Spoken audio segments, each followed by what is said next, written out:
The Harpsichord. Written by Elgin Lee Lawwell.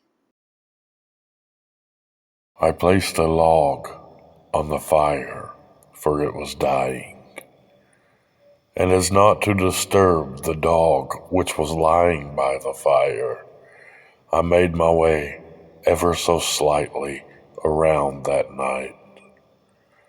I noticed out my window the moonlight-lighted trees were softly swaying, and drops of rain tinkled down the glass.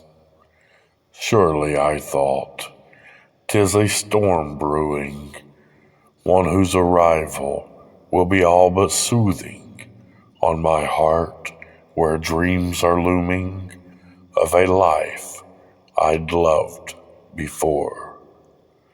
Thus I pulled the curtain tighter and sat in front of dog and fire, reminiscing with sweet desire of a time so long ago. But my dreams were interrupted by the sound of water dripping in the bucket that I had placed on the rug just moments before.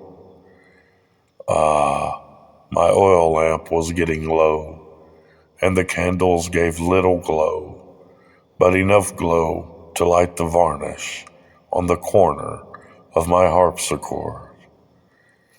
Long I sat there staring at that harpsichord, daring myself to ease my mind, and when I had made up my mind, I ventured forth and sat and sighed. Then I thought, a melody could only postpone my gloom. It cannot ease it, but if only it were true. If only it could ease it, then would my heart be true. Then with one finger I struck a key, and its low, lonesome tone rang out and pierced my soul, so that I struck another key, even lower than before. Thus I found myself engaged in music of sorrow that could easily border the edges of tragedy and of horror, and the dog howled along in perfect tune with the harpsichord's mournful tune, a tune no man had heard before.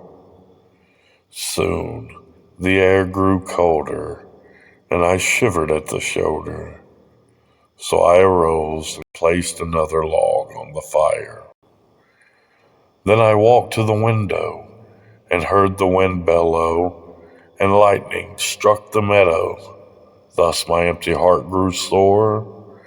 Into the meadow I stood gazing, and sure enough, there were children playing. Never mind the wind, never mind the raining, but sure enough, there were children playing. Surely they must be neighbors, I muttered, from over the hill or from town, but with no coach, they must be neighbors.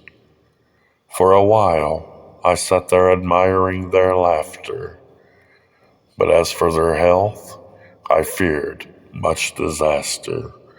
So hastily I hurried for my door to shoo them away. But when I had opened the door, my thoughts grew vague. There was no one there. The meadow was still. Aside from the wind, the meadow was still. How could this be, I thought? Were they faster than I? I closed the door and stood by the fire. The rumbling of thunder gave no amusement to my grieving heart's accord, for that song of life's abusement still echoed from that harpsichord. I pondered that song and found no denying that it hearkened my soul, whether with or without trying.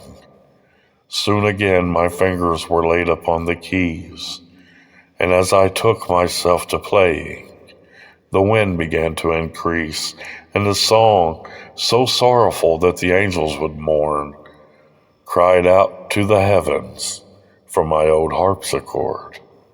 Soon the lightning clashed and the thunder gave roar. Then my lamp burned out, and there was a knock at the door.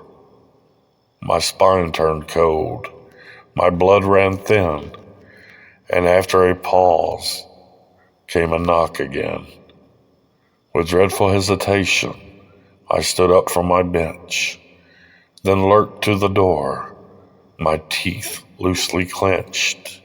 As I reached for the knob, came a knock once more. I drew a deep breath, then opened the door. In terror, I slammed the door harshly shut. How could this be? I must be dreaming. I must be dreaming. There's no other way. The dog was not howling. The children were not playing. I saw not what I saw when I opened the door. A nightmare of sorts. I'm dreaming, I'm sure. As I stood, startled, I heard it once more. That hideous sound from that damned harpsichord. That low, stern measure of which my heart did pour had summoned the reaper to knock at my door. With sickle in hand, as legend of lore, death called out my name and knocked at my door. I sighed in acceptance as I opened the door and stepped into the darkness where light shone no more. And behind me I gently pulled shut the door to that one final note from that old harpsichord. One last, low, lonely note from that old harpsichord.